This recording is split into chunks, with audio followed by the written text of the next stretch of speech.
Hey guys, welcome to Inspiring Africans. This is the first debate section, and my name is Kémis Oyiki, and with me today I have Ocholamero, and we have Kachi with me here, and I'll let them introduce themselves so you can learn a little bit more about them. So first off, we'll start with Kachi. Hi everyone, so my name is Kachi, from Lagos, Nigeria. I live in Brisbane, do business in Asia, and and I have everything in Brisbane. I practically live here, so I'm happy to be here and happy to have this conversation. And now Ocholamero, please. Thank you very much, Oriam, for inviting us for this vital discussion. It is a good project. My name is Ocholamero, as he said. In full, is Ocholamero Otir Oroto. I am from South Sudan. I've been in Australia for 12 years. And I live in Brisbane, in Southside, in Logan City, if you like. And I'm very happy to be part of this discussion as well. Yeah. Okay, so you're probably wondering, what is this debate going to be based on? So basically, the main topic for this debate is where can we as Africans improve? And just to start off, like, what comes in your head when you hear something like that? Like, where can we as Africans improve? What pops in your head, like the first thing, or what does it motivate you to speak to people? Well, as soon as you hear improvement, you start thinking about something is wrong, and you start wondering what can be fixed. And I think the improvement for me is basically Africa needs to improve in the areas of education. But what do you mean education? Because education has different, there's some university, there's some, all those kind of things. What do you mean by education? Well, there are different kinds of education, and I don't think it would be unrealistic to expect everyone would have university education. Even in the Western world, not everyone has got university education. But we've got different kinds of education that would enlighten the But how will they get access to that kind of education that you're talking about?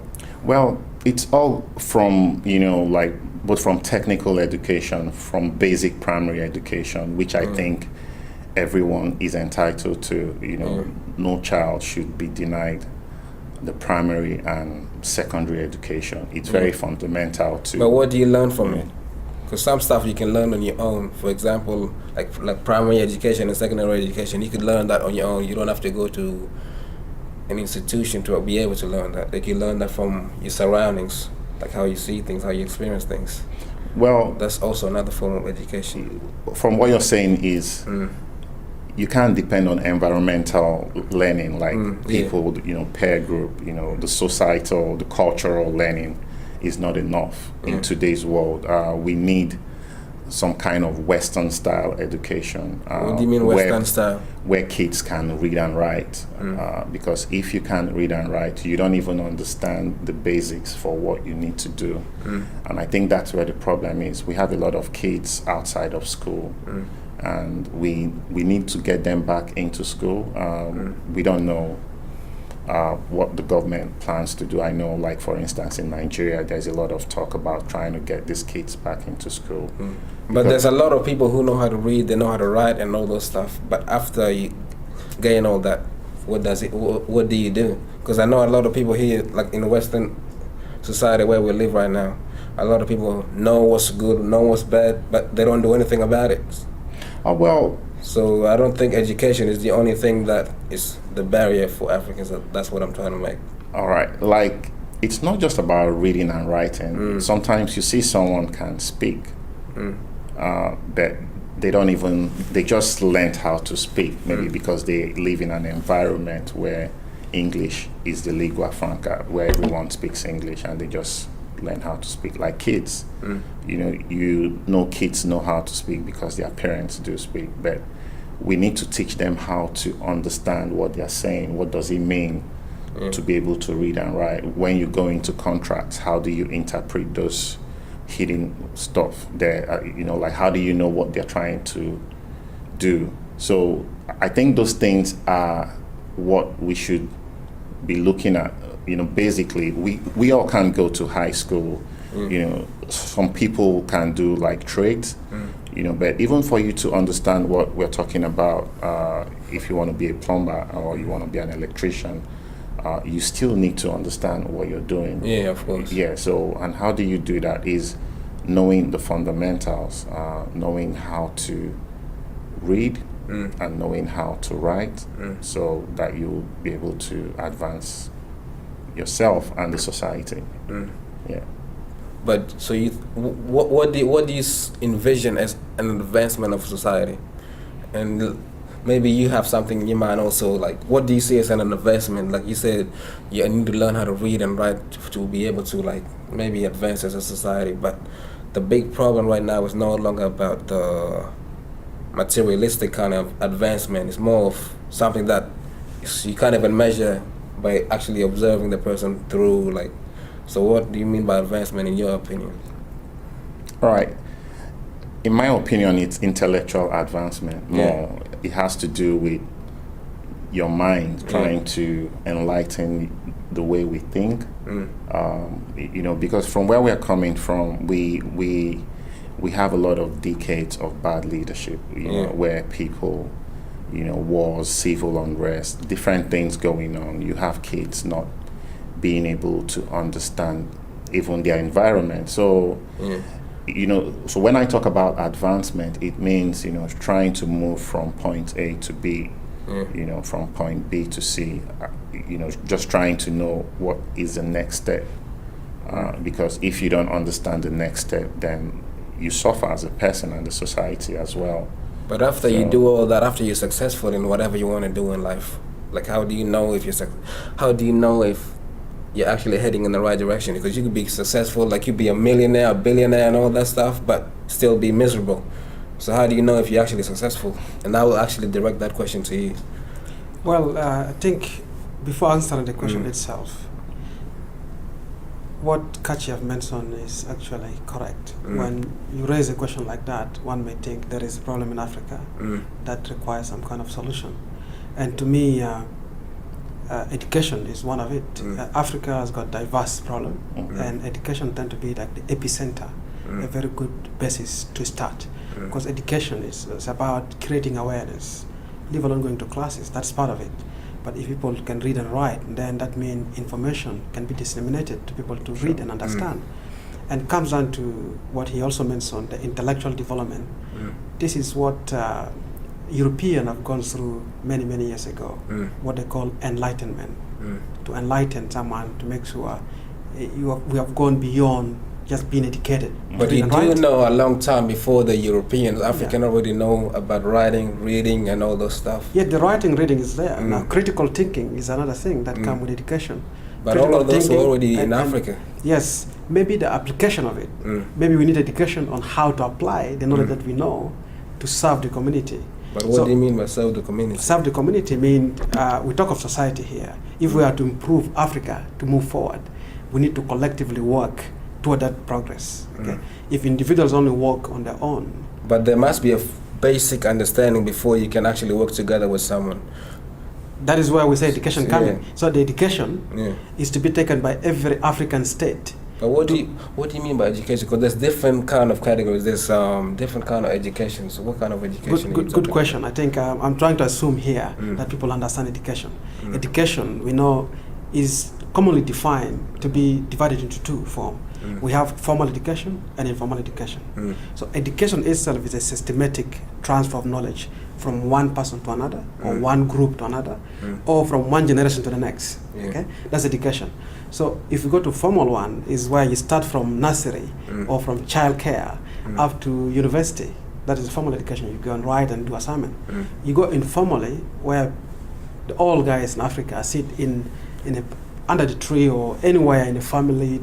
They teach you on manners, how to behave in the public, how to act with your colleague, with friend in the neighborhood, how to be a good person. But before we get into all of that, why do you think it got into that position that Africans don't even understand, like majority, like reading, writing and all those stuff, when beforehand we were like, we knew all those stuff, we invented those stuff, basically. That's what I'm trying to make. Like, how do you think it got us into that position where we're now turning into other people who learn from us how we can improve ourselves. It's not accurate that we African knew to read and write before. It is accurate. If you go through the hieroglyphs, you can see the writing and all those stuff. It was a specific community. I understand that it's a different form of writing. It's not in maybe like English, like word for word and stuff like that, but it's still a form of writing. It might be visual more and all those stuff, but it's still a form of writing.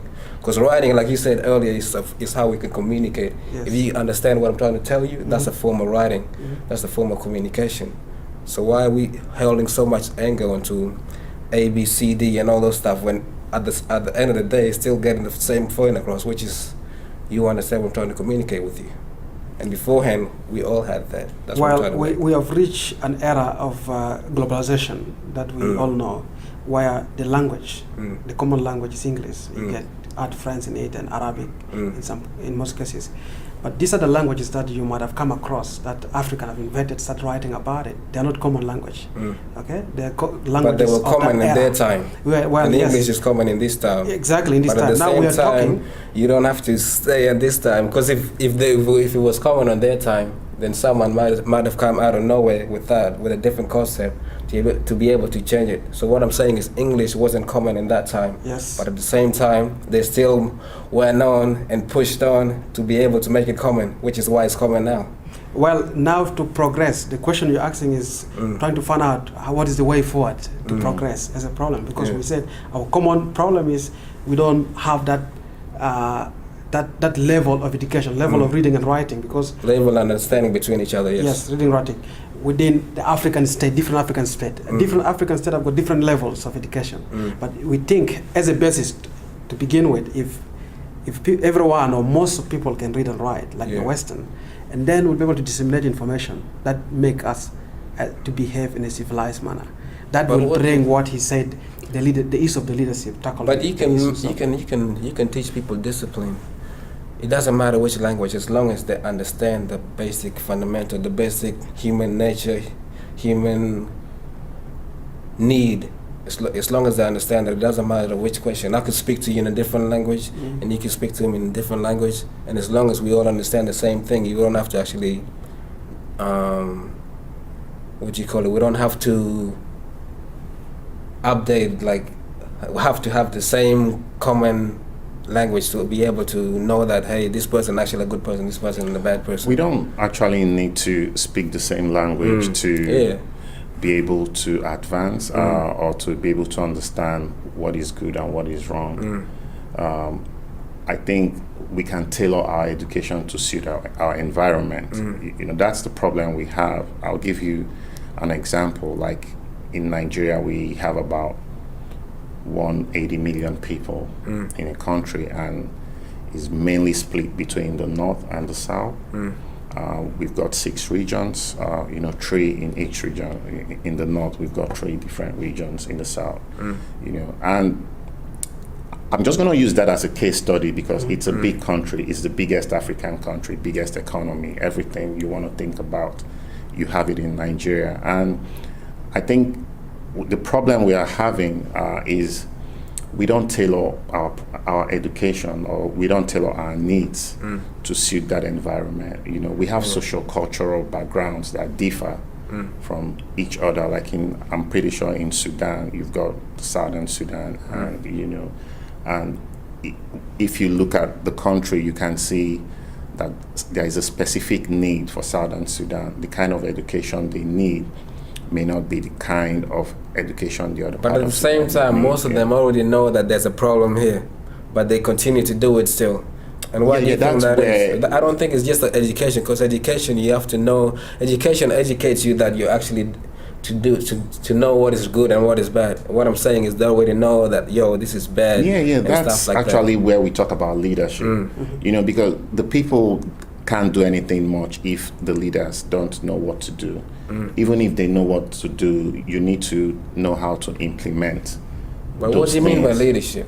It's about, because my leader is my mom. I don't need a president to show me that, hey, we're leading you here, we're leading you there, and stuff like that. So what kind of leadership do you mean? Yeah, like even if your leader is your mom cannot formulate those policies that impact on the wider society. You know, like if you don't have... But maybe that's the big problem. We're always trying to impact the big society when we could just impact ourselves. And at the same time, that's going to... And if someone else mirrors that, then we can actually start to change the society. Well, you can't live as a... even if you want to impact yourself, you still are a subset of the society. Like, you know, you have to do those things. There are certain things you can't do for yourself. Yeah. I'll give you an example. Even if you're a very rich man and you have a private jet, you can't own your own radars. You can't own those things. But at the same time, what I mean by that is you have to actually know how you can survive on your own before you can actually survive as a group. That's what I'm trying to make. Because if you have the food, the shelter, and all those, and the water and all those stuff, and you know how to access it quickly without needing the help of others, then you can actually be able to go and communicate with your community and see how you guys can actually advance together, instead of me going to you while I still don't have my food, shelter, and all those stuff, because that's begging, and that's the big problem in Africa. And let me just read something out here that I've researched earlier. It says there's about 192 billion going out of Africa and about 3 billion going in Africa. And those 3 billion are mainly aid money. And the 192 billion that's going out is through tax evasion, fishing, and like debt payment, like colonial debt payment. So I don't think most people are getting the bigger picture, because you need to understand how you as a human being survive in order to know how you as a community can survive. Because if you survive on your own, then you can actually have the capacity to be able to actually want to help another person. Well, yes, you can survive on your own, but at the same time, you can't do it all alone. Yeah, definitely. You know, because even what I mean by that, for example, if you're on a plane, it says put on your mask first and then put the mask of the other person. Yeah. What I mean is, Africans cannot survive, cannot try to help another person or whatever, if they don't have access to the basics that is needed as a human, which is food, water, shelter, and all those stuff. So I think the big picture, before we can advance as a society, we need to understand the fundamental, how we as a human being survive. Yes, like you need to understand the fundamentals. You know, like you need to know what your needs are.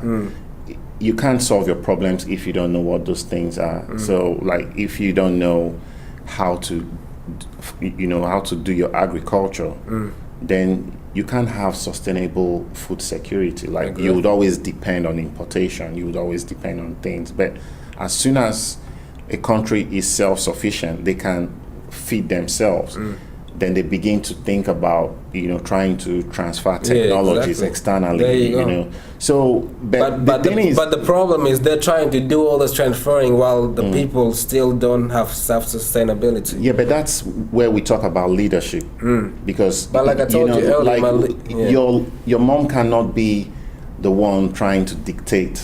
But like I told you, you keep looking at the bigger picture. Yeah. Look at the little picture, your family. After you take care of that, and then you can be able to take care of the other community. The big problem with Africa, we're always trying to get the big picture, try to get the whole country. You can't save the whole country if you don't even know how to save yourself. Just to add to what Kachi have said, Aurem, there is no disagreement on the point that you have raised. So helping yourself to be a stable person is good. And we are operating on the presumption that you know that. And then if you don't know it, that's where education comes in. And education has to be instituted or established by the leaders by seeing the big picture and then bring it down to the common person. So if we find that you perhaps believe that your mother is your leader, that is dangerous to society, because what we're trying to do is create a system, and within the system, that's a system. So society is comprises of families, and we hope through education, families learn on how to sustain themselves. But that's not the end of it. But do you think that education is actually teaching that basic that you just the basic fundamental that you just raised? Yes, I've said we have two forms of education, formal and informal. So before you even go to school, there is education already that you obtain from your parent. That's why we. But most people don't discredit. Most people don't have access to those informal educations because like their parents, they try to push them into the formal education. That's where the big problem come out, I believe. That's why still the answer comes back to education and leaderships. If we have leaders in the community, in the society, who are concerned about this kind of stuff, identifying the problem, they are not people are not the same. Three of us from different families were raised with different views, different culture. But when we come together and say our ideas, we can have a common idea that can take us further. So it is the education is about, yes, whatever you get from your family is good, but when you come out, you need to understand and respect other people's culture. That's exactly so you can what progress. I'm trying to say. That's why. But there's no disagreement with that. That's why I said you need to firstly know the fundamental of why you live. After you can take care of yourself, then you can do whatever you want to do. You can go to your community and help them. You can go to your whatever and help them. But first of all, you need to actually take care of yourself and maintain that. That is a good question. Because as soon as you can't maintain that, then you try to get another person's empire, whatever they built, to try to maintain themselves. That is a good point, and there's no point of disagreement there. Because that's self-education still. By knowing yourself, knowing what you need, educating yourself, you are educating yourself, So which is what society wants. So basically, we all Back agree to that the big education. picture is that Africans don't understand themselves that much. Not But I general. still think, there is a problem I have with that concept about you need to help yourself first before you help others. Yes, I think to a certain extent it's true, because if I don't have a job and I can't eat, then I can't feed someone else. But You understand? But the thing is, it's not just about you. When we talk about the wider society, it's not just about you, like you have a mom that is your leader, or you have but what I this and said, that. but what I meant when I said that is you have to take care of you before you can take care of others. But if you don't, what about people that can't take care of themselves? But you have to take. I can't take care of you if like me. My hunger is crazy. If I'm hungry, I cannot think straight. I get angry very quickly. So if I try to help you and you can't seem to comprehend what I'm trying to tell you, then I'll get angry at you. And that's not me actually helping you. So in order for me to help you, I have to actually eat something and drink something and then be able to come to you and say, hey, and then I can show you how I actually reach that point of having the capacity to be able to, and the willingness to want to help you and stuff like that. Yes, I think you're actually making it look very simplistic. It's very simple. That's what I'm trying to tell you. Because life is very yes, simple. it's more complex than you're making it look. For instance, Why is it complex? Because you're having areas of crisis. Right now, we can't deny the fact that Africa is experiencing so much of economic. What do you mean economic? What does economy have to do with anything? Like I told you before, if you take care of yourself. Okay, because you can't just say if you're hungry and you don't eat, because you might have so many people. Now, what we are looking at is a collective problem, not just an individual thing. Like we have about 54 countries in Africa. We have, countries that are more wealthy than the other. That's the bigger picture. Yes, like I told you, look at the small picture, and then you can start looking at the bigger picture, because then you'll actually look at it with clarity. Yes, I understand. Not to cut you short, Kachi. The question you raise is African problem. Yes, we don't talk about family problem. Yes, but so what I'm saying is you raise the question that is. But what I'm saying is, first of all, before you can help the wider community, I've raised this a couple of times. Before you can help the others, you have to first help yourself. Like I told you about the mask thing on the plane. It says put your mask on first, and then you put your child or your whoever's second. Yeah, And you can't help Africa if you can't help yourself. That's the point I'm trying to make. We are not in the situation all the time like the one that may happen on the plane. Okay? Yes. Let's say I found you on the way, you're hungry, as you said before. Yeah. But then I want you to point to me where Fortitude Valley is. You may be hungry, but you'll be able to tell me the direction where to go to get Fortitude Valley. So the idea is, back to education. We need to educate someone like you to know that even if you're struggling to put yourself in position, you should understand that you have moral obligation to contribute toward the bigger picture, toward society. Okay, we don't disagree with that. But we agree with you. But That's morality comes when you actually have your consciousness. If you understand the world, that's when morality comes, because it's still a higher level of consciousness. Before you can understand morality, you firstly have to eat the right food, drink the right things, and all those stuff. So that's why I'm saying before you can actually do anything, you have to take care of yourself first. Then you can actually go and help someone with the willingness and capacity. As I When you say earlier. take care of yourself first, how much do you need to take care of yourself? Take care of yourself enough to be able to do what you want to do. Then when can you start contributing to the society then? That's what I mean by doing what you do. Like, for example, right now I want to run over there. And as a human being, you can understand that, hey, before I run, I need to actually have a little bit in my stomach so I can actually reach that mile, reach that distance.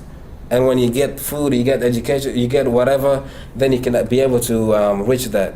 But if you don't have access to all those stuff and you try to run there, even when you get there, you won't go there for the reason that you went for. If you went there to change someone, so what you're trying to say is, for instance, there is no point for Nigeria to look outside other African nations. Yeah.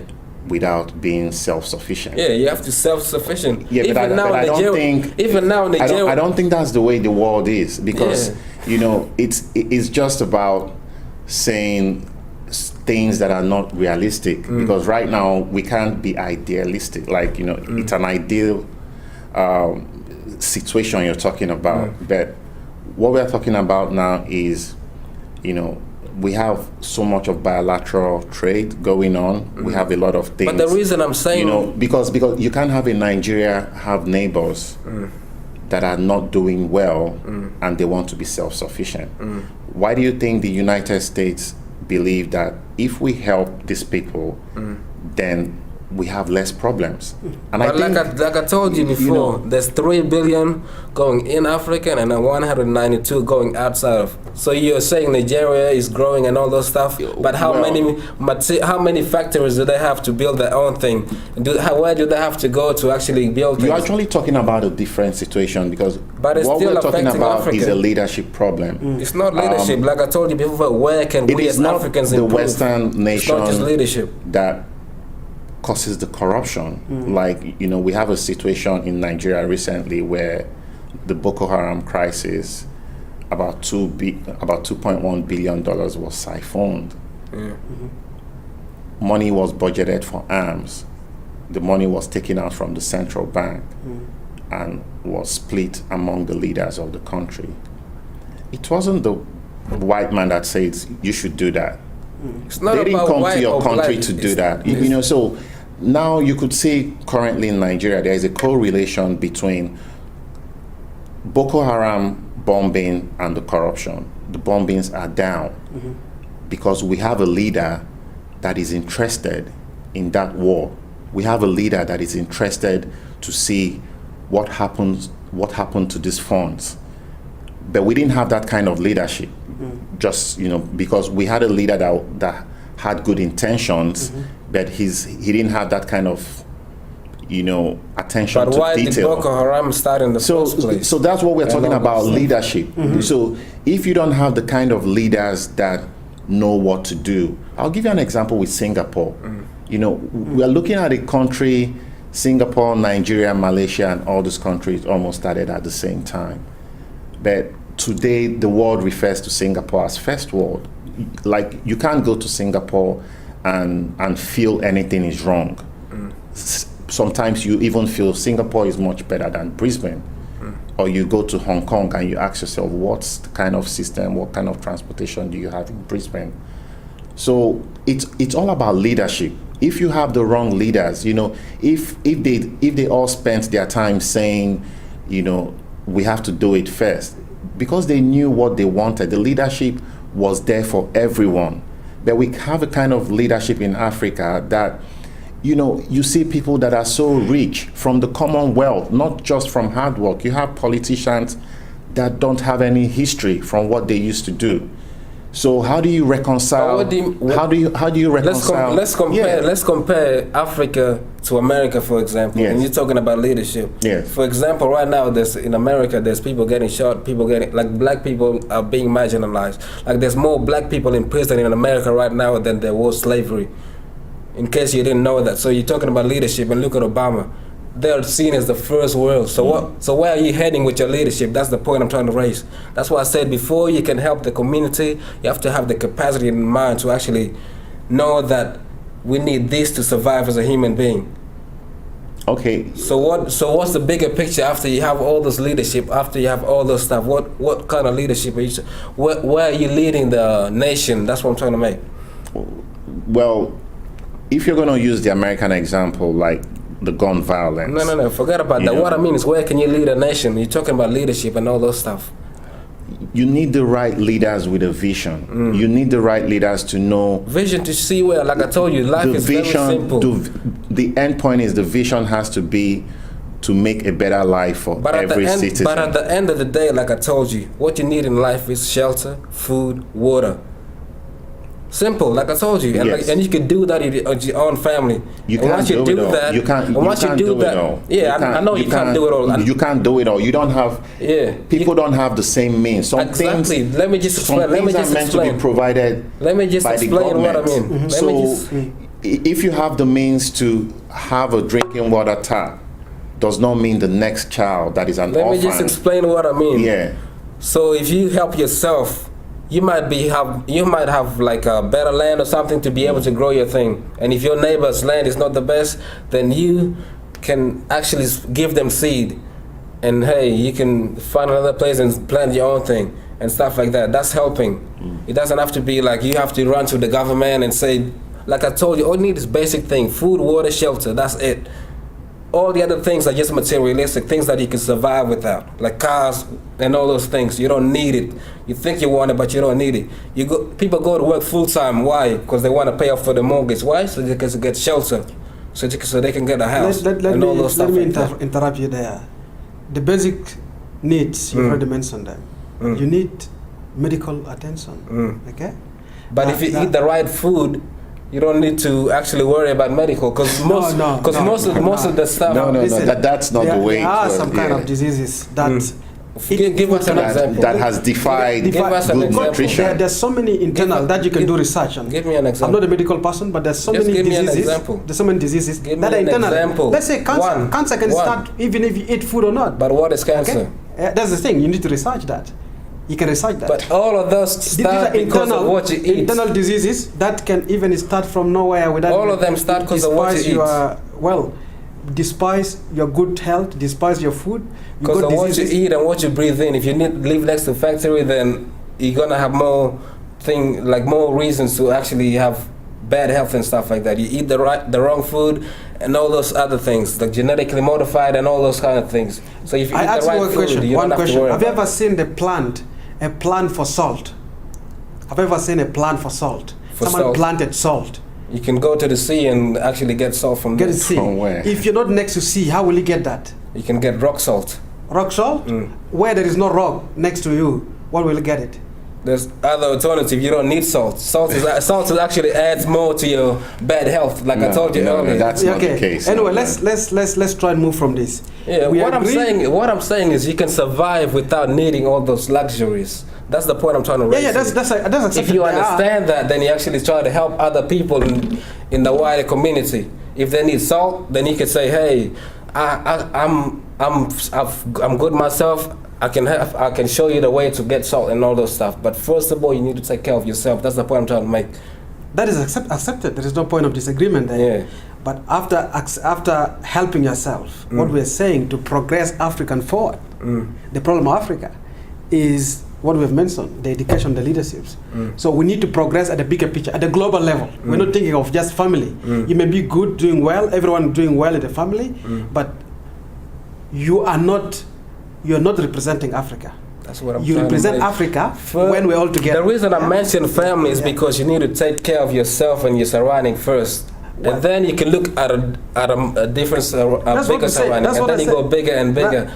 So the family is just the beginning. I didn't say you feed your family and then you forget about everybody. I said you take care of your family first and then you expand and then you expand and then you expand and so on. I think I've repeated myself here. I said we have accepted. There is no point of disagreement with that. Okay, we have accepted. You are right that you start helping yourself.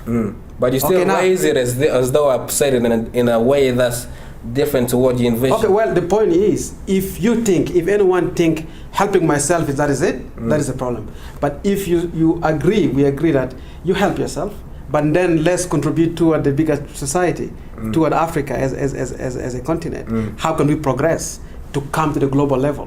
What do you mean the global level? Global level mean you got continent like Europe, you got America, okay? You got China, you got these other countries who are interlinked through trades, okay? There is so much interaction in the global stage than what used to be a long time ago. So how can we benefit from China, for example? So basically, how can you catch up with the rest of the population? Or the rest of the You world? can Well, put no, it in that, in well, that that's way. not the. That's basically no. That's not what he's trying to That's say. not the point. You know, like you can't deny the fact you need others to grow. The truth is, 'Cause at the if end- you have a natural Sorry. resource, you want to sell that to me, and I want to sell my products to you. You know, like we have trade going on all over the world. But what kind of trade are you using? Like what kind of currency? And the main one is US dollars. It doesn't matter. Like even if you decide to use the naira, even if you decide you want to use the Chinese currency, there must be a legal tender. You know, it's either going to be Bitcoin. Maybe we're going to move tomorrow to Bitcoin, and everyone uses Bitcoin. So the legal currency doesn't matter.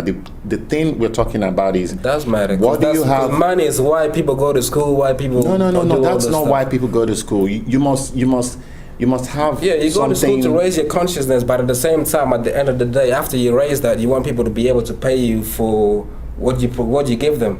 You Well, don't just want to give charity to people and Well, but that's not not the expect reason anything. people go to school. Yeah, I you know, understand, people yeah, go it's to to school grow, yeah. to enlighten Yeah. their minds, to get ready But for what I mean is opportunities. after that. You know, Opportunity yes, to do for what? opportunities to make a better life. which is by money and It's all not that stuff. necessarily money. It may translate to money. Yeah. But sometimes you do things because, like, if you go to school, you know about better hygiene. Yeah. Because that saves your life. Yeah. You know, if you go to school, you know about what you look out for, like, you know, for a woman. You know, what kind of lady do you want? You know, what kind of things do they, you know, how do you get the I don't think reproduction? you- You know, so many things. Yeah. You know, like you may see it like not being necessary, but that's the problem. You know, But even the school costs money. That's what I'm saying. Well, that's the point I'm trying to raise but about money. that's what we're going to. We talked about this before, that education, the basic education, should be a right. It's not a privilege. Education for kids, basic, primary, and higher education, it's not optional. Because if you do that, you're finished. And that's why we have the stagnation in Africa, where because we don't have that kind of education to compete. You won't say like you don't need education. The truth is, why are you in Brisbane? Because we are in a system, we're in a world where there's competition. If you're looking for a job, someone else from the States is looking for that same job, from the UK, everywhere. Why don't you create your own job? Well, you can create your own job, but the truth is, you need to tell yourself certain things don't exist. We have an infrastructure problem in Africa. That's what we're talking about. How do we move that forward? We don't But have that's that because you're structure. measuring it by Because this you're one. saying it like Because you're we measuring don't with need this it. one. We don't need education. No. We don't What I'm need saying is the infrastructure is all those. You're saying all those infrastructure and all those stuff because you're measuring with this one. You must measuring have a with the- yardstick. You're measuring with the stuff you have access to here. No, there's for everything. So what for did you everything, there is a yardstick for that. When you go to uni, the parameters they check why you have an A, why you have a B, why you have a C. You can't go to uni and write an exam and they tell you, oh, okay, it's all good. So why are we checking those standards? Because the infrastructure, there is a certain level. For instance, we have uninterrupted power supply here, but in most African countries, it's not the case. And you know what that can do to small business. The case study is Nigeria. I always use Nigeria because I come from Nigeria. I know what small business suffer because they need to power their generators just for them to, you know, for you to have a haircut. Someone has, so if the barber doesn't have that money to power the generator, what happens? He doesn't feed. He's out of but business. you don't understand the bigger picture. Where is he getting the generator in the first place? From a different country? No, because there is and all failure those of stuff. leadership to provide those things that have been there before. We used to have uninterrupted power supply. So what happened? So we can't live in isolation and just feel we don't need energy, for us to advance. I think the picture is much bigger than just. Now you travel all over the world, you sit at airports and you enjoy it. You hop on trains and you feel good. Have you asked yourself how those things run? Or is it a situation like you want to be in a situation you don't like those things? We should have those things running. And those things are not by wishful thinking. They should be on ground. But there's still, to get those kind of things, you still need money and stuff like that. That's what I'm trying to tell you. Yes, because you try to push the way that you don't need money. You don't need money. And because you said because currency matters. You said people go to school because of money, and I'm telling you that currency matters. That's what I'm trying to make. And if you research, I think Gaddafi, what he was trying to do, he was trying to put $1. Where what do you call it? US, they don't have to keep printing money and making it as though it's something that really matters. They can actually use gold to buy, because if you understand the concept of money, you have to have gold and silver to be able to print out that kind of money. So it has to be in relation to this. But if you're just printing out money for no reason and giving it to people and saying, hey, there's money, and people actually falling for it, then what are you actually working for? What are you so if you have one thing, then you can actually start, your currency will actually matter. That's what I'm trying to make. So right now, African currency does not matter. If you look, for example, in some other countries, like one maybe US dollar is going to be like 60 cents or something like that. Yeah, but why is it that way? Because for your currency to have value, you must have gold and silver to back it up. No, not that. That's the first concept of how money was made. You must have things you bring to the table. Are you an export-dependent country? Are you an import-dependent country? Africa is import-dependent.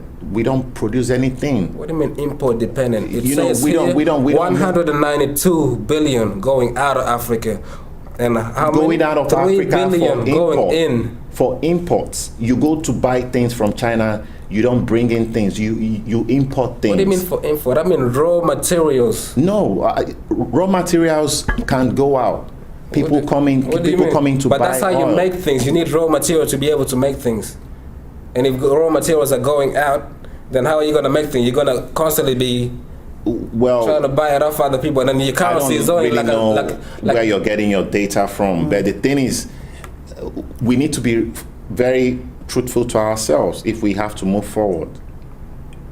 We can't just live in isolation. The problem I have with... What do you mean we can't just live in isolation? I think I have a problem with the African mindset, especially the people in diaspora.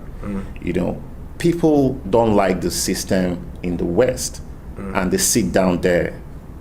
We can't make those changes here. If you feel so agitated about changes, about trying to make those things here, why do people travel all the way from Africa to get education if those education don't matter? We only try to deceive ourselves, to tell ourselves the Western the education in the West don't matter. I'll give you an example. If you go to Nigeria, in the northeast part of the country where you have Boko Haram, that's where you have the highest level of illiteracy, about 86%. Because people don't know. In the south, in the southwest, where you have more education, we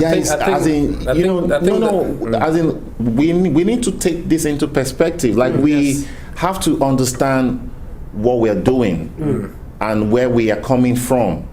We're a continent that has been ravaged by war.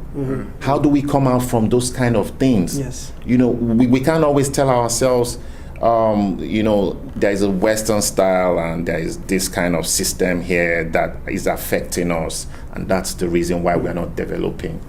Then what are we doing about it? Yeah. Is it sitting down in Brisbane and always talking about why Africa doesn't need the West?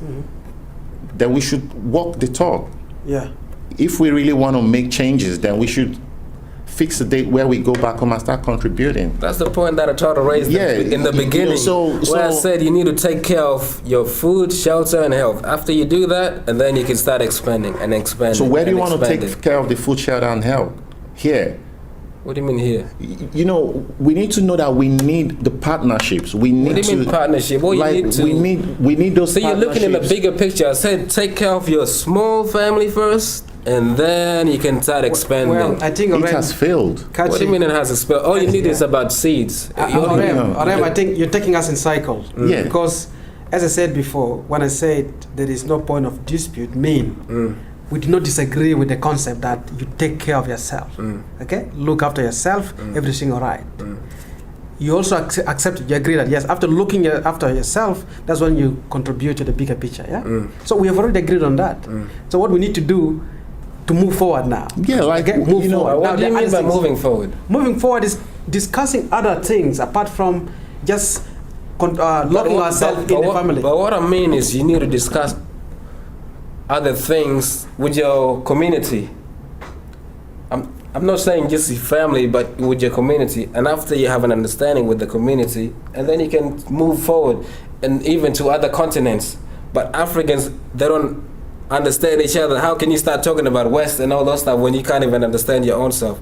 Because the family that I'm talking about is not just like Oriem or whatever. I'm not just talking about that. I mean family as in maybe Sudan, and you go East Africa, and then this is how you do things. This is how you do things. There is a presumption that a family, before someone even marries and start having kids, there is a presumption that the person is capable of taking care of himself or herself. Exactly. Okay? That is the presumption, but it's not 100% right.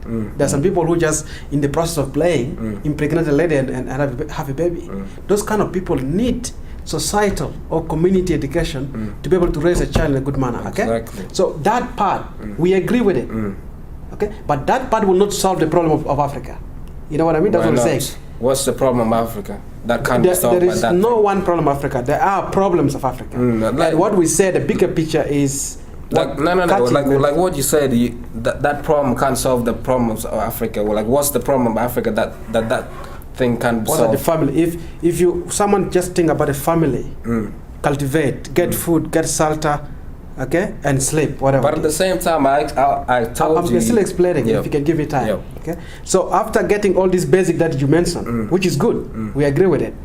Now the next thing is they are saying that a family or even community cannot get. Okay. Let's say a community need a very good road to be constructed from one point to another. That's where government come in. Okay.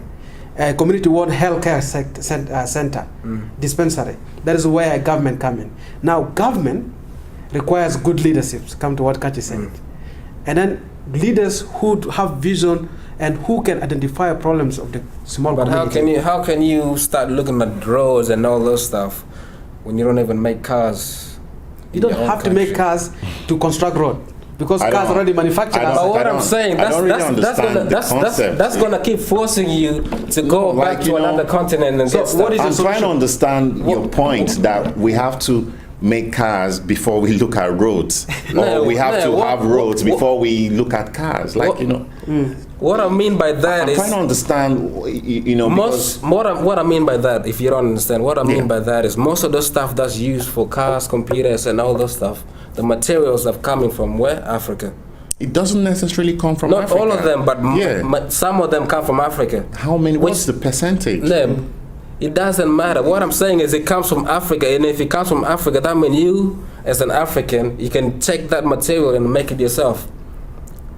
That way, other people will be like, hey, Africans make this, let me try and buy from them. Okay. That's what I mean. Instead of you going and buying cars, buying stuff to build roads and stuff. Yeah, now you understand. I understand what you're saying. Like you're getting to the end product. Yeah. Just like in a manufacturing process.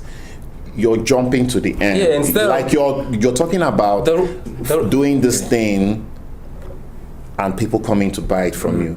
But do you even realize in Africa we don't have technology to till stones, to crush stones? We don't.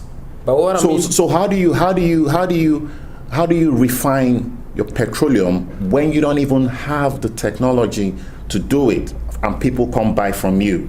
So we don't have to jump, talking about we do it ourselves and people buy it from us. The reason I'm jumping to the end product is because you don't have to keep playing catching up with No, because we need to be realistic.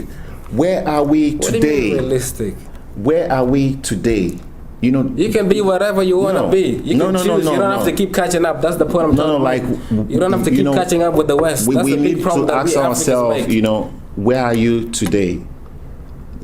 Like, if we keep living as if we don't understand what's going on, where are we today? Those are the questions we need to ask ourselves. Like, when you come to Nigeria, we need to ask ourselves, where are we right now? What is happening? Because if you don't know your problems, then you can't help yourself. Exactly, because you don't have the fundamentals. Because right now we have an education problem. We have an infrastructure problem. We have transportation issues. We have aviation safety problems. Africa as a whole contributes 4% of total aviation in the world. So, you can't be talking about making planes when you don't even have a good aviation sector. In Nigeria, we don't have a steel complex. How do you make cars? So we need to tell ourselves. But making cars and all those stuff, you're still catching up. You can make. Yes. Like I know people who make cars out of wood. As stupid as that sound, I know it's not a good vision, but still. Well, like we can't. But what I'm saying is, the reason I'm saying that is, you don't have to keep playing catching up. You can just you can survive with what you have. Are you going to fly on a plane that is made of wood? You can survive with what you have. That's just an example. That's just an example. That's just an example. Yeah. As in, we need to keep catching up. Like we need to talk about the competitiveness and productivity of the region. And if we don't understand that we are not just living on our own, we are competing against the world. What's happening to Iran? You can see what sanction does to people. And as soon as the sanctions are lifted, they are all everywhere ordering planes, doing things, signing up agreements. Because you can't live on your own. Yes. You can't do it. Kachi, to add on your point, I think the idea of understanding that we live in a system. We're already in a system. Yes, we live in a world. We live in a world. We don't live. Why can't you get You can't get yourself out because you rely now on the clothes you're wearing. It's been manufactured from somewhere. I don't know if you somewhere. You don't have to wear clothes. Well, but the reality is, it's on you already. He said he doesn't have to wear clothes. That's just an example. Okay, we are sitting on a chair. Yes, that's an example. Yeah, that's right. What I'm saying is, in life, all you need is just to survive. If you survive, then that's it. That's the you get cars and all those stuff because you want to go not all and you survive. need. Say part of what you need is Christ. It's not all you need. You do okay? Because you're already surviving. You're already surviving. So because the truth is, you have shelter. You have to pay for your mortgage or rent. So why don't you just go out there and sleep? In Africa, you don't have to pay for mortgage. No. But why don't you go out there and sleep? Because all you need is to survive. And when you sleep outside, you're going to survive. I'm going to correct something, so why do you watch the TV? So why do you do streaming? So why do you listen to music? Because you don't need it. But that makes your life, But at the same time, you can survive without it. That's the point I'm trying to make. No. Anything you can survive without, you don't need. Some things you can't survive without. Some things, even if you can survive without, the reason they make your life better. It does make you. Yes. I'd say before you make your life better, you first need to survive. That's what I'm saying. In Africa, most of the people don't have the basic fundamentals to survive. Like right now, there's people running in refugees, so they can't even get food and shelters and all those stuff. Yes, I agree with you. That's where you understand the concept already. You understand. Yes, that, I agree with you. The thing is, you guys keep running away from that. No, not running away. You forgot that we have agreed with you. That's the problem. But you don't understand it. That's the point. No, I got the point. No. Like you have a mindset about certain things. Yeah. Because from what we've been talking about for the past how many minutes, you have a mindset about there are certain things you can do without. We don't need certain businesses. We can do without it. But that's not the way the world works. That's not the way, business is. That's not the way. What do you mean by the world? If that's the way, then there is no point our leaders traveling What do you mean by the around world? trying to get business. What do you mean by the world? We have a system of the world. Until you leave this world, you live on earth. But who creates the system of the world? Humans. Does any Africans create that system? Yes, we're all part of it. And how does Africans contribute to that system? Well, apart from being stolen, like it says in the paper. No. We contribute. Because I like what do you call that? International Criminal Code. Most Africans are trying to get out of that. Why? Because they didn't create it and they're targeting them. And even like Bush destroying all those stuff, no one is targeting them. So what You're I'm saying is, who creates the big picture? That's the point. Who creates the world? You're going to a different thing altogether. Okay, I'm sorry for doing that, but who creates the big picture? That's the point that I'm trying to make. As soon as you, well, whether we like it or not, if you don't have economic power, you have little, to say. And like I told you before, and now you can see. I'll actually give you an example. You can see the difference between, trying to rise up and have economic power. Look at the China example. But like I told you, with the economic, in USA, they print money without having silver or gold to back it up. No. Which is why I gave you the example about Gaddafi. That's how economic work. It's not just you go to the bank, you want money, you print it out, which is what is happening. That's why they're at the top. No. That's not why they're at the top. The US is the biggest economy in the world. They had things. They were like the factory of the world before. But how does money come into picture? Just so we're on the same picture. How did money come into picture? At first, it was the US that really serviced everything, sold arms. They had those things. So US started the money thing. Right now we're looking at China's rise. Can you just answer my question? How did money come in the picture? Because that's what most of these countries are trying to go after. How did it come in the picture, the money? Like, if you keep talking about this money, it's like everyone is chasing money. But you're talking about economic. Before this, you were talking about economic. You said we want to raise our economy so we can be able to set system. What we can do if we want to exhaust. So understand how money comes first, and then you can start chasing after it. If we want to exhaust where to go, how to resolve our problem in Africa, we need to select this topic and put different time. Money, the history of money is a long one. It's a very complex one. We can talk about it. It will take all the time. But the it's point still here the same is concept. Yeah. What the point? Let's put it aside. It's a long story. We can sit on again if you want to. But what we want to exhaust here is this main point that we raise as a problem of Africa, where we accepted individuals need to help themselves, family need to help themselves, community help themselves. But there are things that individuals cannot help themselves with, where society, like the government institution, need to get hand in. But you gave a good example. But how does the government put the hand in? Okay, let me finish. Hold your question. Okay. You mentioned the question here. You said there are some Africans who are running in refugees camp now. Yeah, they have nowhere to get some help. Now that particular point, if you go deeper to the root causes, take an example of Sudan, South Sudan. The refugees running from South Sudan to Kenya, to the neighboring countries, Uganda, Chad, whatever, is because of lack of good leadership in the country. Okay? Now, leadership has to be surrounded by people who know something. This is where education comes in. So they're interlinked. Now, our problem, which created someone like you innocently sitting somewhere, has to be pushed to run away from your establishment. You have established yourself very well. You're eating. You have your health is good. Your environment is right. But because of the war happening somewhere, created by a politician, they force you to go. So what we need to do as Africans is identify our problems and look for a solution that can But you solve need to understand why does the government choose to start all those wars in the first place? Yes, good question. This is why I said come to the point raised by Kachi. Leadership with vision. We can't say we don't understand as in the leadership with vision. What do you mean leadership with vision? Because like I told you earlier, most presidents, they already know what the problem is, but they continue to do. No. That someone is a president doesn't mean he understands what the problem is. we have those problems. Like They understand. you have very few people like. What I mean by they understand it, they understand that hurting someone is a bad thing. We have very few people like Nelson Mandela. We have people like very few like Gaddafi. Yes. We have a leadership crisis in Africa. Yeah.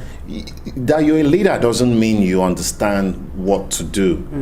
It's people like if you look at South Africa, after they hand over to Nelson Mandela, and what's happening today, then you understand what I'm talking about. What's Zuma doing today, and you know where we are heading to. What is he doing? There's a crisis. There's a crisis in South Africa. Don't understand. So that's something we need to talk about another day. Just one example. The whole economy of South Africa, the security situation and everything is down. Yeah. Compared to when you had Nelson Mandela there and Thabo Mbeki, and even when you had the white people supervise, lead the country. How do you call this thing happened recently called xenophobia? Xenophobic? That kind of attack. Such things under the leadership.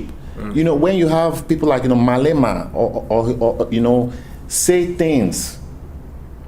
Now you're going to attack people and you say they're taking your jobs. How? Let me add into Kachi. How are they taking your jobs? What Mandela did very well as a leader that we praise up to now, and we will love to see that copied by some African countries to progress, is that when he got out of prison, a typical human being would have retaliated. Would have got all the white men who put him in prison and also imprisoned them. Yeah. But what he did was he actually calmed the society down and said, well, this is not the way. If we go with retaliation over retaliation, nothing will take South Africa further. So what he did, he actually he worked hard to build the unity within South Africa. How did he build that? Like, what was he building, I should say? This is the concept of the unity here, by discouraging violence, discouraging putting those people in the prison, or killing them. By giving them the basic human need and all that stuff. Let's say forgiveness. This is a concept. Forgiveness is a concept. He forgave those white men who put him in prison. Instead of acting like, okay, well, I'm out now, I'm president, or I'm going to kill all of you, he acted like an extraordinary person by forgiving them and say, well, how can we move South Africa further? Because if we lock ourselves in killing each other, another white man will become president and also start killing us. That's why during his period there was nothing that happened like what happened under the current president. So what we need to learn from there is create that kind of system where leaders have that vision. They can see. The vision is to see that if I retaliated, but to see that you have to have example around you and stuff like that. Yeah, that's where. And for example, like you put a point about South Sudan. In South Sudan, most of them are militants. Like they've been fighting since the Anyanya and all those stuff. So they're militants. That's why they have that concept in their mind. So number one, you need to know the right surrounding and stuff like that. That's why Mandela is probably being praised and all those stuff, because he didn't have access to all those violence and all those stuff. That's how he made his decision. Good point. As surrounding matters. Mandela was surrounded by good people, but remember, as a leader, if he was to accept retaliation, they would have messed up the country. So the vision came in when he saw that by retaliating, we'll never resolve problem. The only thing is let's forgive each other. They created what they call the Reconciliation Commission to say, well, yes, something bad happened. Let's reconcile and move on. Otherwise, if we say we won't fight, we'll go backward. That's what happened. Now, the same thing, take a typical example of South Sudan. But they're still fighting now. Yeah, they're fighting. South Africa is fighting, but not to that extent. Okay, you can't wear it all at once. When you come from a conflict, it takes many years to get out of it. Yeah. But South Africa is better off than 1994. But why is that? Because of the system created by the leaders. The leaders said, if you look at the constitution of South Sudan, for example, everything is perfect, everything is transitional, but then the actual action is different. So I don't think the system is just the only thing. It's just trying to give you an example about the South African leadership. And that's why we keep talking about leadership. Because you've talked about South Sudan. Everything is in the constitution. But they don't follow the constitution. They want to do what they want to do.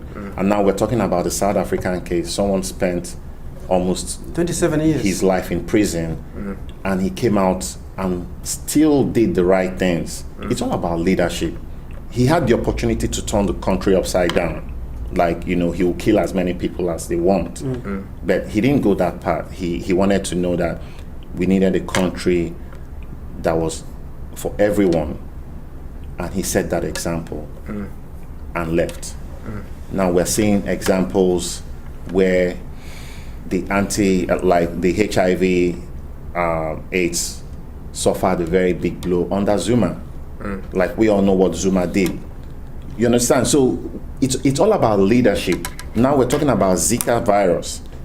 We talk about Ebola and things, It's the way the Nigerian government handled Ebola is about leadership. As soon as the thing came into the country, everyone moved in, they handled it in a way, and it left. So HIV, malaria, everything, it's all about leadership. We can't keep going around and putting the blame on the white. What creates a good leadership? Well, some people believe you need to have leadership traits, which is What true. do you mean leadership traits? And at the same time, some people think you can learn leadership. For me, I think, having a good leader is someone that understands what he needs to do, someone that has empathy, not sympathy, someone that is right. So you can see we're going back in a circle. Like, the basic, I keep telling you guys, food, water, shelter. That's not what we're talking about. I know it's not what you're talking about. Yeah. But at the end of the day, you still want that for other people, which is why I said you take care of yourself first, and then you keep growing to other people, and Africa and the whole world in general. That's basic fundamental of survival. Yes, it's basic fundamental, but right now, that's how you grow good leadership. If you understand that. Some countries have moved past that stage.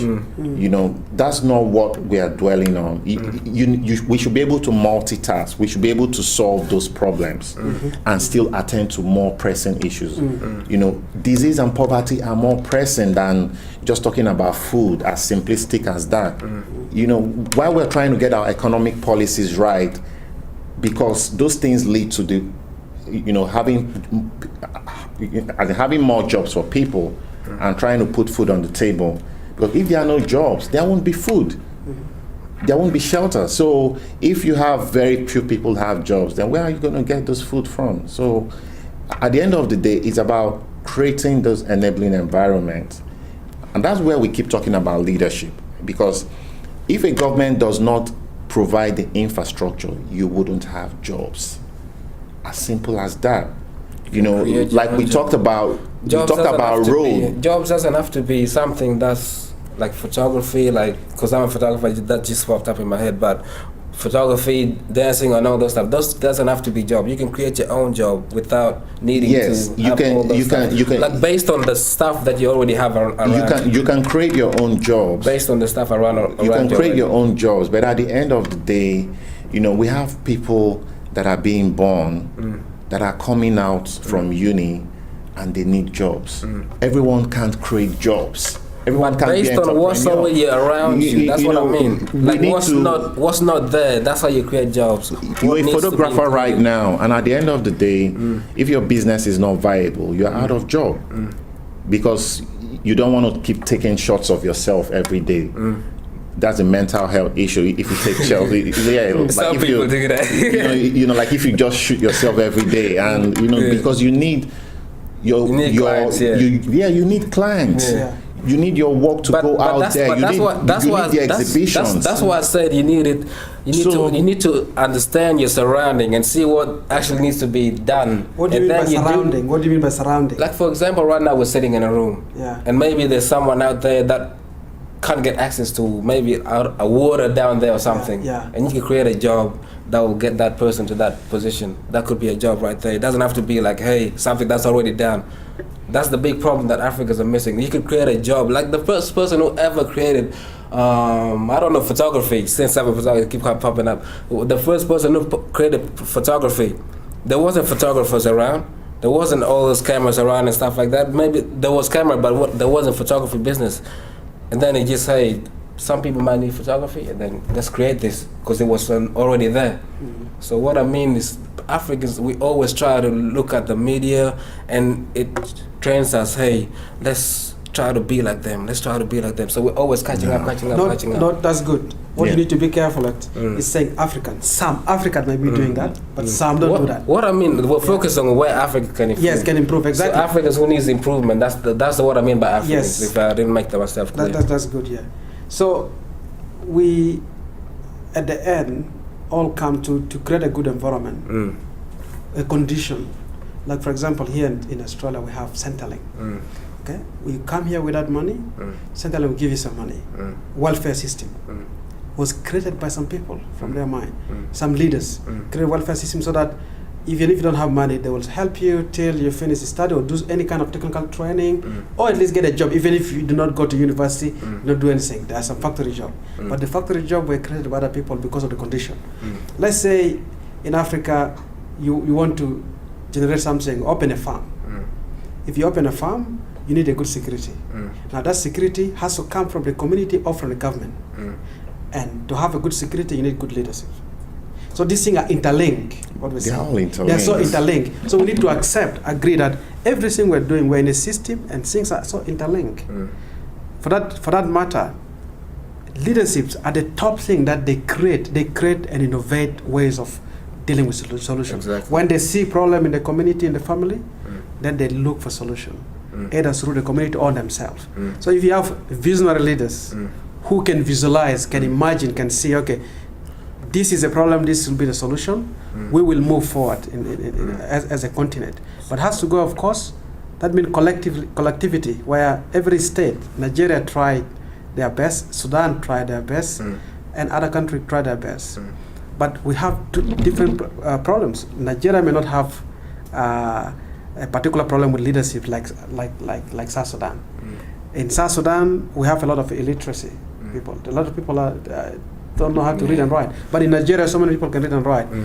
So the leadership things can create a good system.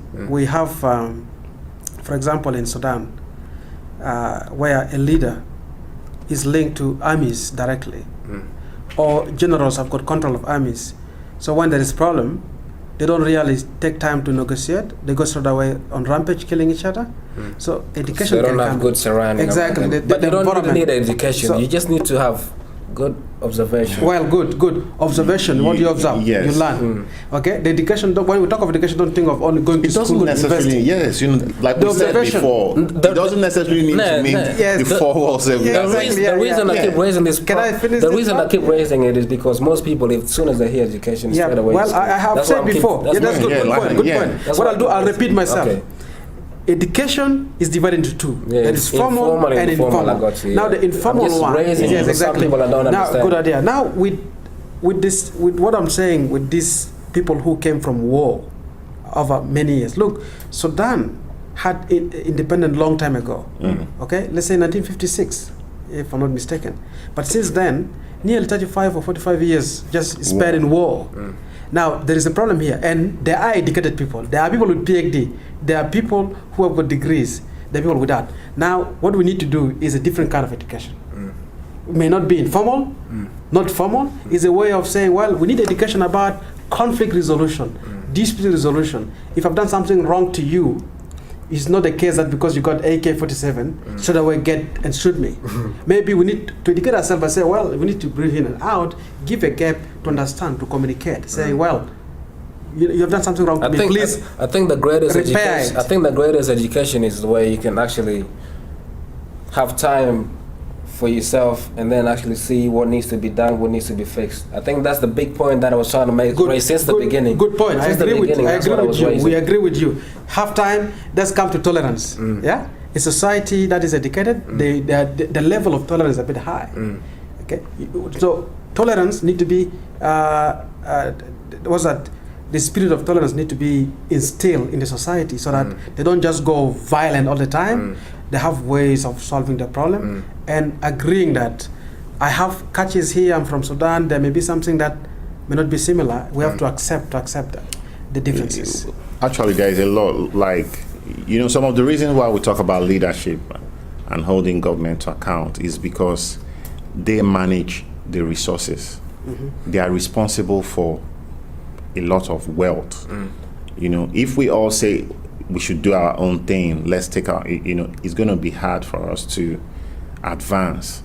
And that's why we hold them responsible, because they control the billions of income and they make all the planning for education, for health, for different things, for safety, for police, you know. And if those things are not really going well, then there is bad leadership, you know. And the reason why we need good education is like it affects everything. Like you talked about violence.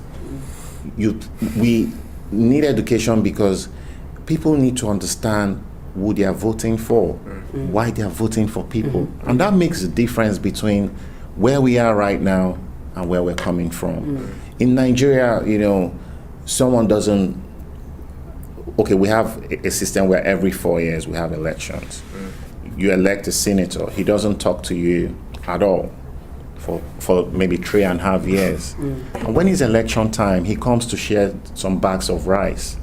And people vote for him again because he's coming to give them rice. You know, those things are just the symptoms of illiteracy. Because there is no point, you know, if you know, I think we're going in a circle now. Yeah, so basically, you know, I think we're going in a circle. So just basically understand how you can have access to food, water, shelter. That's the main thing. Because we keep going in the same circle, same circle, same circle. So I think that's the main thing that most people need to understand. If you can control that as Africans, then we can actually see improvement in the African community. And with that, I think we can all agree on that. So maybe we could just leave it like that.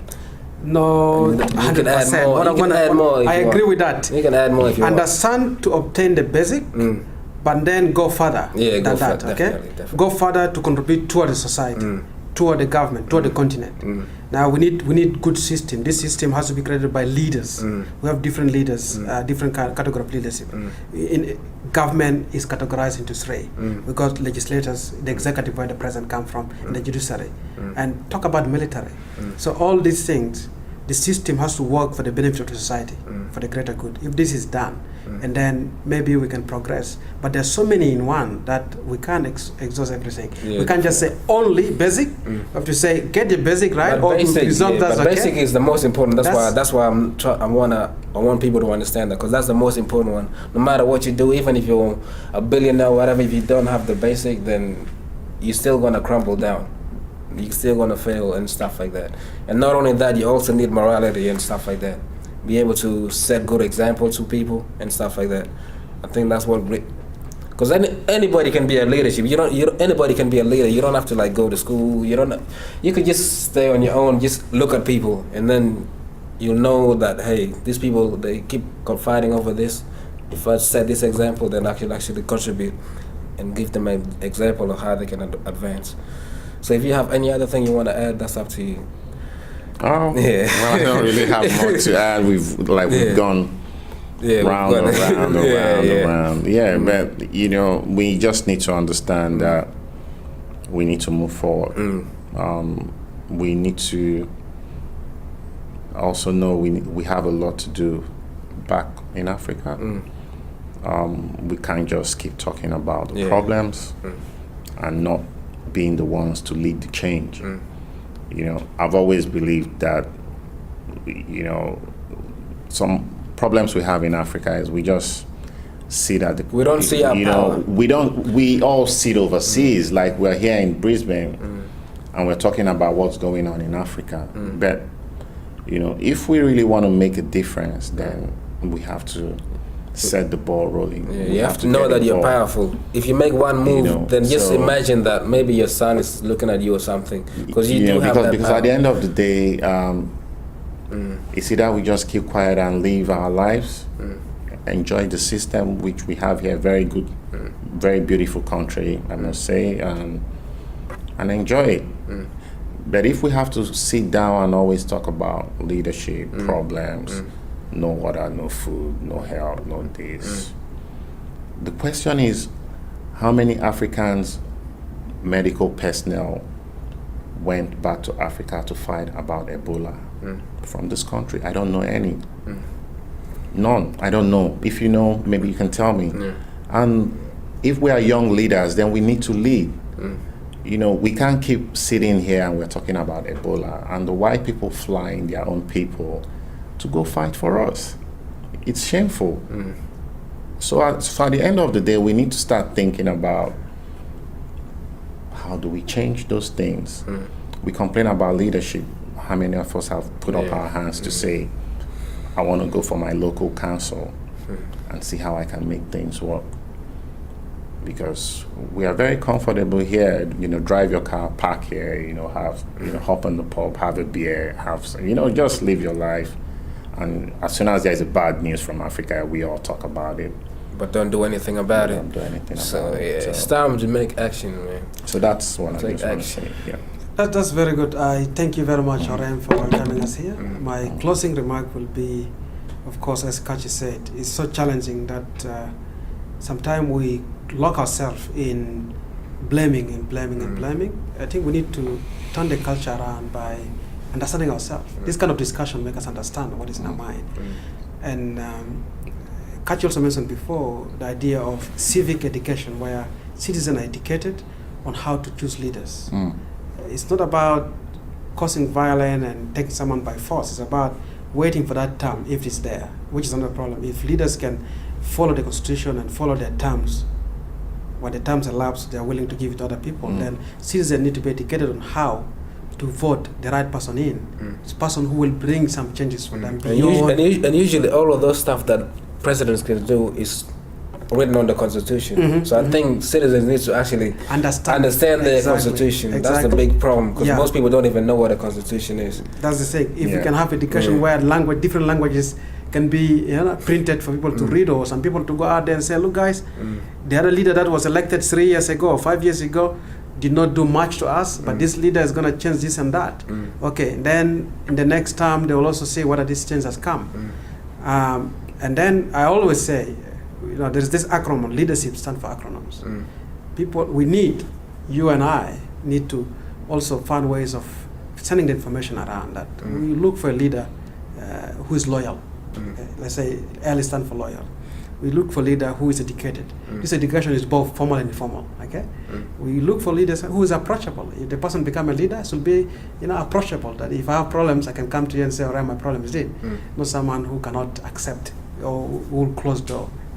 We need to look for a leader who's dedicated to serve, because leadership is about serving other people, actually, and making change. So someone who's dedicated to that purpose of be a servant rather than a leader. Yes. Because as soon as people hear the word leadership, they think they have to be above and forget about the one they're leading. But if you're a leader, you actually have to serve people yes. like basically like a clerk. Like a servant. A servant, basically. Exactly. So we say the E in the leaderships. After D stand for energetic. You have to be energetic. We look for a leader who's energetic. If a leader is sick, we have someone who's sick and someone who's not sick. Sometimes it's good to get the one who's not sick, who's physically fit to deal with situation, because leadership has got a lot of stress. Okay, we look for someone who's responsible for someone who's responsible, can be able to take the community further or ahead. We talk of sincerity. A leader has to be sincere. If I said I'm gonna struggle to bring dispensary or to construct road from A to B, it has to be real sincere. Something that will happen. We go to someone who's honest. The H after S. A leader should be honest. Whatever you say you're gonna do, try and do it. If you can't do it because of economical problems, tell to people. Be open about it. A leader should be intelligent. For the eye, a leader should be polite. That is what leadership skills is. It's still part of it, not all of it. And what we need in most of African countries, every Africa countries have got different kind of problem, but let's identify our problems and try to resolve it. For us in Sudan, and if you want to identify your problem, I don't think people, because all the time you hear leaders going to USA, to other countries. If you want to identify your problem, then actually speak to your people who are the one that's facing the problem or who is starting the problem. That's how you can actually grow as a leader and stuff like that, instead of going, hey, let's fly over there and see that. Thank you very much. You raise a very good point, because this is a concept that what they call governance through community engagement. Okay, you engage the community to identify their problem, and then you try and also engage them in even resolving it. Whatever they can resolve, let them resolve. If they can't resolve, something little bit requires some funding, get deep into the national funding and help. So community governance through community engagement is what good governance do. That's the concept that we need to take forward. So thank you very much for this moment, and we appreciate it. Nice meeting. Thank you, man. Well, thank you. Yeah. Anyways, we'll see you next time for Inspiring Africans.